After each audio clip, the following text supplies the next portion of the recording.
How's it going, guys? So today in this video, we have a reaction video. This guy is going to be talking about his opinion between free weights and machines. I'm going to give you guys my opinion. This was sent to me on Instagram by one of my followers. So if you don't follow me already, you should follow me at Dr. Ben Peterson. But let's go ahead and get into the video. Let's see what this video is all about. Stop using machines. If you're not enhanced, you have no business using machines. All that's going to happen is you're going to create an imbalance between the muscles that are responsible for stability versus the muscles that are responsible for movement. All right, so first point, he's saying if you're not enhanced, so AKA you're natural, that you're at an increased risk of injury if you use machines compared to free weight. Now, when you look this up on PubMed, you find basically no information on this. And so, yes, when you do use machines, you're using less stabilizer muscles. However, this does not pose you at a significantly increased risk of injury. If you create that imbalance, you put yourself at an enormous risk to injury.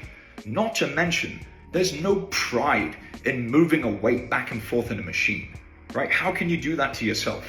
As a man, how can you just sit in a machine and have the hardest bit done for you? All right, so the setup of the exercise is the hardest bit for you, and how can you do that as a man? It's a weird emotional-based argument against using machines. And I think this is just dumb. Use equipment that is available to you that helps you get the results you're going for. Right, so take a step out of your comfort zone and step into the world of real training. Right?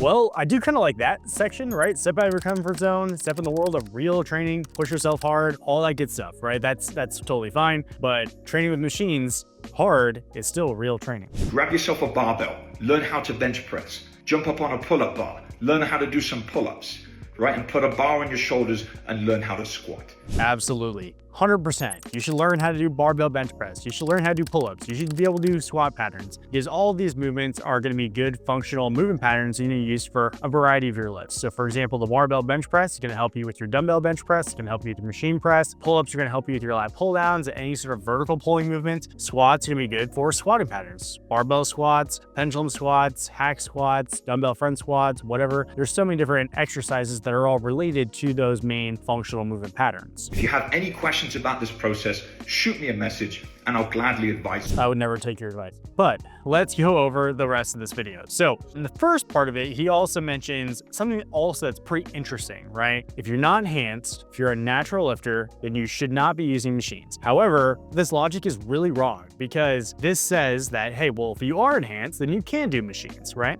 But when you are enhanced, you are at a higher risk of injury because tendon quality goes down when you use anabolics. I'm a natural pro bodybuilder. Obviously, I don't use stuff like this, and I don't recommend anybody take it. So this is like the little disclaimer and stuff like that. However, when you do take anabolics, you do get very strong, right? And the muscle tends to outpace your tendons. And this poses an increased risk of injury, especially tendon-related injuries, when you're using anabolic. The next part of the video that I really want to go over is the idea that machines cause significantly more injuries compared to free weights. And this study right here actually shows that 90% of injuries in the gym are from free weights. Now, I will put a little caveat in that most of the injuries are caused by a little bit of human error. People dropping weights on themselves, people not having a spotter, things like that. Now, at the same time, I'm not saying that you should avoid free weights and just use machines because they're safer. I do think there's still some great benefits to free weights, like using some stabilizer muscles and stuff like that. They're also very convenient. You can do a variety of different exercises just with dumbbells, a barbell, and a bench, right? Now, that doesn't mean that machines are bad, right? And doesn't mean free weights are the holy grail. Realistically, a good training program is gonna have a good blend of both, right? And it's gonna be catered to your goals and your needs and what you have available. Now, if you're curious on studies about strength and hypertrophy gains from free weights versus machines, I've got a good one right here that shows they're about equal when everything is equated, which shows that if you have a preference for machines, you can go ahead and use a little bit more machines. If you have a preference for free weights, you could use more free weights, but one is not necessarily better than the other. The only other thing that I will say is that if you're trying to get better at a specific exercise or a specific skill or a specific task, then you want to train that task. So for example, if you want to get really good at barbell bench press, you should be doing a lot of barbell bench press. Doing machine bench press can be helpful. It's going to be training similar muscle groups. However, that task is not exactly the same. And so if you want to get better at barbell, do barbell. If you want to get better at machine, well, then do machine. And if you like science-based YouTube videos like this and you like no BS content, then like, follow my page, do all the things, and I'll see you guys in the next video. Now, a special request, if you guys have any videos that you guys want me to react to, all you need to do is just DM me them on Instagram. You can either send me the TikTok, the Instagram link, whatever, and I will make a reaction video just for you guys. Other than that, I'll see you guys in the next video.